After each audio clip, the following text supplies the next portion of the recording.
ഏതായാലും ഇന്നലെ നടന്ന സ്പെയിൻ വേഴ്സസ് കബോവറുടെ പോരാട്ടത്തിൽ കബോവറുടെ എന്ന ഒരു ചെറിയ രാജ്യം സ്പെയിനുമായിട്ട് സമനില പിടിച്ചു. അതും 0-0 എന്നൊരു സ്കോറിൽ. ആദ്യമായി വേൾഡ് കപ്പ് കളിക്കാനിറങ്ങിയ ആ ഒരു രാജ്യത്തിന് സ്പെയിൻ എന്നൊരു വലിയ ടീമിനോട് സമനില പിടിക്കുക എന്ന് പറയുന്നത് വിജയതുല്യമായ കാര്യമാണ്. പിന്നെ എടുത്തു പറയേണ്ട ആ ഒരു കാവൽ മാലാഖയെ പോലെ ആ ഒരു ഗോൾ വല കാത്ത 40 വയസ്സുകാരനായ കബോവറുടെ ആ ഒരു ഗോൾ കീപ്പറിനെ കുറിച്ചാണ്. ടോട്ടൽ 7 മികച്ച സേവുകളാണ് ആ ഒരു കീപ്പർ നടത്തിയത്. സ്പെയിനാണ് അവരുടെ പാസിങ്ങും ഒക്കെ കളിച്ചിട്ട് പോലും ആ ഒരു കീപ്പറിനെയോ ആ ഒരു ഡിഫൻസ് ലൈനെയോ മറികടന്ന് ഗോളൊന്നും അടിക്കാൻ കഴിഞ്ഞില്ല. ആൻഡ് ആ ഒരു ഡിഫൻസ് ലൈനിൽ നിന്നവരും വളരെ മികച്ച കളിയായിരുന്നു പുറത്തെടുത്തത്. തികച്ചും ഒരു ഡിഫൻസ് ഗെയിമായിരുന്നു കബോവറുടെ കളിച്ചത്. പിന്നെ അറിയാത്തൊരു കാര്യം, സ്പെയിൻ്റെ കോച്ച് എന്തിനാണ് യമാലിനെയൊക്കെ സെക്കൻഡ് ഹാഫിൽ അത്രയും നേരം ഇറക്കാതിരുന്നത് എന്ന് മനസ്സിലായില്ല.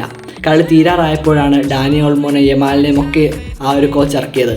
യമാലിനൊക്കെ ആദ്യമേ ഇറക്കുമായിരുന്നെങ്കിൽ ചിലപ്പോൾ കളിയുടെ ഗതി മാറിയേനെ.